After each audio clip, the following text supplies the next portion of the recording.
dating Pangulong Noynoy Aquino naman ang binira ni Pangulong Rodrigo Duterte. Kaugnay ito sa aniyay pangmamaliit ni Aquino sa kampanya kontra droga.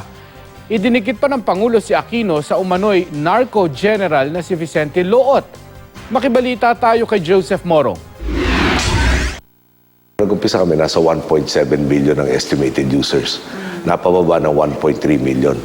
Tapos ng 2015, nung medyo malapit-lapit na si arbitration, at ewan kung may connection, no? At matindi yung pressure na mag-slow down, i-withdraw yung arbitration, umangat ulit na 1.8. Nung naglabas sila panibagong report, sabi ko na yata nagbago. Binira ni Pangulong Rodrigo Duterte si dating Pangulong Noynoy Aquino sa sinabi nitong tila walang nangyayari sa drug war ng administrasyon. Sa talumpati sa 113th anniversary ng Bureau of Internal Revenue, hinamon pa ng Pangulo si Aquino. Sabi ni Pinoy, parang walang nangyari. Sige, pumasok ka sa droga, Pinoy, pag hindi kita pinutulan ng ulo, buang ka. Ano walang nangyari?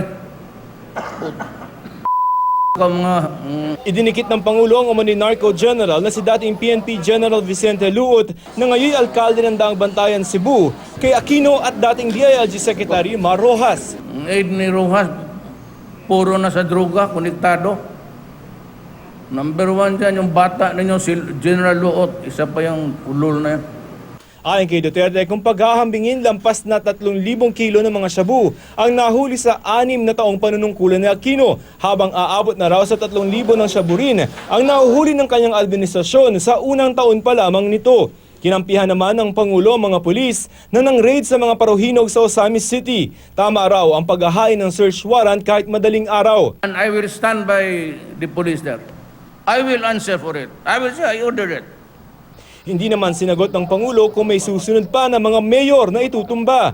Kumambyo naman ang Pangulo sa banta niya na buwagin ang Commission on Human Rights, pati na ang galit niya kay Ombudsman Conchita Carpio Morales na nagsabing dapat magpaalam sa Pangulo kung mag-iimbestiga ang mga pulis. Itong human rights,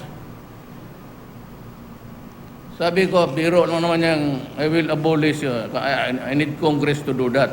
Yun naman kay biro ko kay Ombudsman, sinabi ko na huwag kayong mag-report ng Ombudsman, patawag kayo.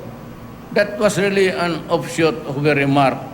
Ayon sa Pangulo, wala pa siyang desisyon kung sisibakin sa pwesto o hindi si Customs Commissioner Nicanor Faldon. May gustong malaman sa mga investigasyon si Pangulong Duterte. Matagal na raw niyang kilala si Faldon. Isa raw ito sa mga kumumbinsi sa kanya na tumakbo noong eleksyon. If it's just a question of mathematical computation or the equation used, then there is really nothing to it.